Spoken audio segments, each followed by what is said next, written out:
Hello everyone. Students, our next topic of directing chapter is leadership. Leadership क्या होता है, क्या इसके features होते हैं, and what are the styles of leadership. Today we are going to discuss these topics in this video. Leadership जैसे हम पहले भी discuss कर चुके हैं, is element of directing. It is the process of influencing people या फिर inspiring the people or influencing their behavior to make them strive voluntarily.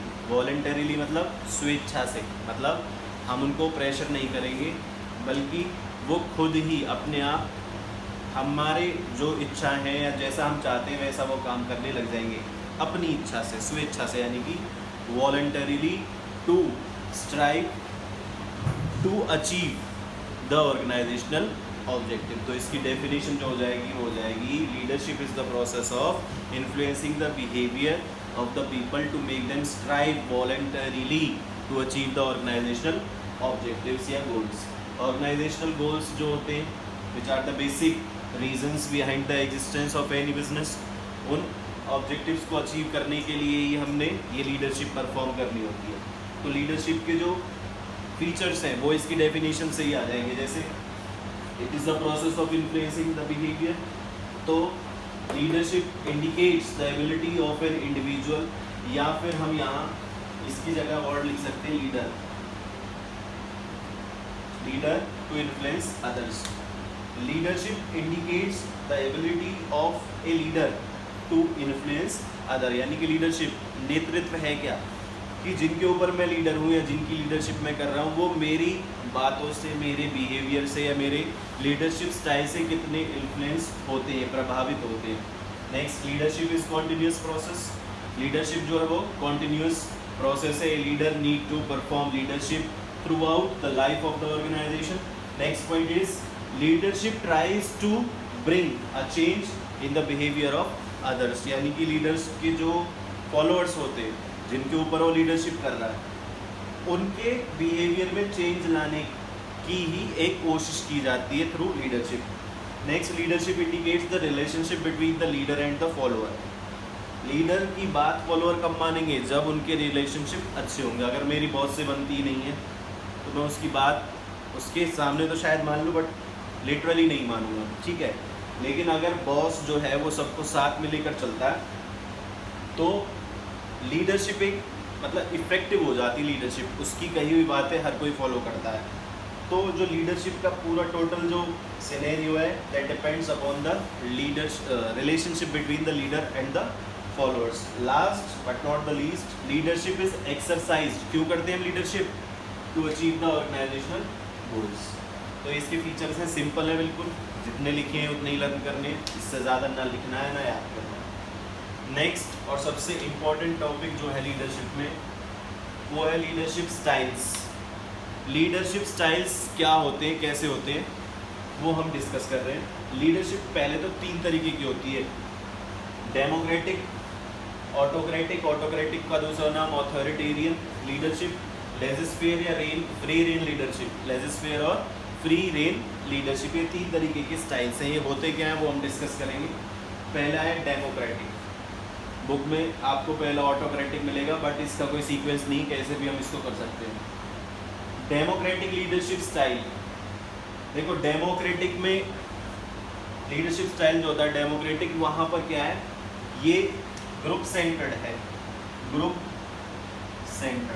Centred का मतलब क्या है कि पूरा ग्रुप जो है वो मिलकर काम करता है, ठीक है. सपोज यहाँ पर जो ए है वो कौन है, बॉस. इन तीनों में ही ए जो है वो बॉस है यानी कि लीडर है,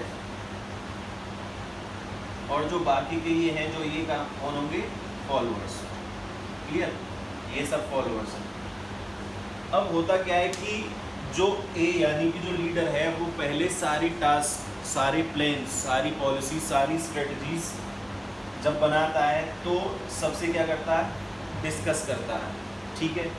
यानी कि leader frame out the policies in consultation with his employees और विद हिज फॉलोअर्स. पहले कंसल्ट करते हैं कि हम ये काम करने जा रहे हैं, बताइए आप कैसे करना चाहिए. यानी कि उनके सजेशंस, उनके एडवाइस को भी ध्यान में रखा जाता है while framing the plans, while setting the targets. या एम्प्लॉय से रिलेटेड कोई भी डिसीजन जब लेना होता है तो वहाँ पर जो भी एम्प्लॉयज़ होंगे उनको क्या करते हैं, पार्टिसिपेट करते हैं किसमें, डिसीजन मेकिंग। पहला पॉइंट तो ये है। तो सारे मिलकर काम करते हैं, इसीलिए इस स्टाइल को ग्रुप सेंटर्ड भी बोला जाता है। ठीक है, ग्रुप सेंटर्ड है। यहाँ पर देखो ये जो मैंने एरो लगाए ना, इसका मतलब क्या है, इसका मतलब है बायलैटरल कम्युनिकेशन। बायलैटरल मतलब द्वितरफा जो होती है, बायलैटरल कम्युनिकेशन। बायलैटरल का मतलब होता है जो दोनों तरफ से हो। ठीक है, यानी कि मैं अपनी बात कह भी रहा हूँ और सामने वाले की बात सुन भी रहा हूँ और उसको रिस्पॉन्ड भी कर रहा हूँ। तो ये होता है क्या, टू वे कम्युनिकेशन या बायलैटरल कम्युनिकेशन होता है। ठीक है, तो इस वाले जो लीडरशिप स्टाइल होता है इसका क्या बेनिफिट क्या होता है, इसका बेनिफिट ये होता है कि एक तो सेंस ऑफ बिलोंगिंगनेस हम एस्टेब्लिश कर सकते हैं, अचीव कर सकते हैं विद आर एम्प्लॉयज़। यानी कि हमारे एम्प्लॉयज़ में भी ऐसी भावना उत्पन्न होती है कि yes we are also the part of this organisation. उन्हें भी लगता है कि हमें पूछा जाता है, our roles are also important. ठीक है, तो वो क्या होते हैं, सेटिस्फाइड होते हैं। दूसरा, टीम वर्क या हारमोनियल रिलेशंस अचीव करने में ये हेल्प करता है। और सेटिस्फाइड होने की वजह से वो ज़्यादा कमिटमेंट के साथ काम करते हैं, ज़्यादा डिवोशन के साथ काम करते हैं, ज़्यादा लॉयल्टी के साथ काम करते हैं। तो इसका एक बेनिफिट हो गया। नेक्स्ट है ऑटोक्रेटिक या अथॉरिटेरियन। ठीक है, लीडरशिप जो होती है ऑटोक्रेटिक, जैसे मैंने यहाँ देखो एक ही तरफ एरो लगाया है, ये बॉस है, ये फॉलोअर्स है। ये एरो मैंने इसलिए लगाया क्योंकि यहाँ पर क्या होता है, यूनिलेटरल, एक तरफा, यूनिलेटरल कम्युनिकेशन। मतलब बॉस सिर्फ ये बताता है कि काम क्या करना है। ठीक है, किंतु परंतु उसको नहीं चाहिए। अब किंतु परंतु नहीं चाहिए तो उस चीज़ को बोलते हैं डॉगमेटिक। क्या बोलते हैं, डॉगमेटिक। डॉगमेटिक का मतलब ये है कि जैसे उसने काम बोल दिया उसे उसमें इफ एंड बट नहीं चाहिए, उसे कोई भी मतलब चेंजेस नहीं चाहिए, जैसे वो चाहता है काम वैसे ही होना चाहिए। तो उसे बोलेंगे डॉगमेटिक लीडरशिप स्टाइल या ऑटोक्रेटिक अथॉरिटेरियन लीडरशिप स्टाइल। यहाँ पर यूनिलेटरल कम्युनिकेशन होता है। यहाँ पर जो भी टास्क मैनेजर को करानी होती है, जो भी लीडर को काम कराना होता है, वो सिर्फ एज अ ऑर्डर और कमांड दी जाती है। पहले से उनके साथ कोई डिस्कशन नहीं होता है, ना ही उनसे कोई कंसल्टेशन होता है। इसमें लीडर जो है वो ये चाहता है कि जो काम मैंने जब बोल दिया वो वैसे ही हो जाना चाहिए। तो वो क्या होता है, डॉगमेटिक। और इसको जैसे ये ग्रुप सेंटर्ड है, ये बॉस सेंटर्ड होती है। यहाँ पे तो ग्रुप मिलकर काम कर रहा था ना, सॉरी ये ग्रुप सेंटर्ड नहीं, सबऑर्डिनेट सेंटर्ड होती है। ग्रुप सेंटर्ड दूसरी है। ठीक है, सबऑर्डिनेट क्यों, क्योंकि सबऑर्डिनेट के साथ मिलकर काम करते हैं, उनसे सजेशन लेते हैं। यहाँ पर ये क्या होती है, boss centred. Boss centred, boss centred क्यों कहा जाता है इसे, क्योंकि यहाँ पर बॉस ही है जो सारे एक्शंस लेता है। इसमें जो एम्प्लॉयज़ काम करते हैं उनका रिवार्ड और पनिशमेंट किस पर डिपेंड करता है, it depends upon the and results. अगर टाइम पर काम पूरा हो गया, अच्छे से हो गया तो रिवार्ड मिलता है, और अगर उल्टा हुआ तो फिर पनिशमेंट भी मिल सकती है। तो punishment and rewards both depends upon the end result of the task being given to the employees. ठीक है बेटा। नेक्स्ट और लास्ट जो हमारा लीडरशिप स्टाइल है ये होता है ग्रुप सेंटर्ड।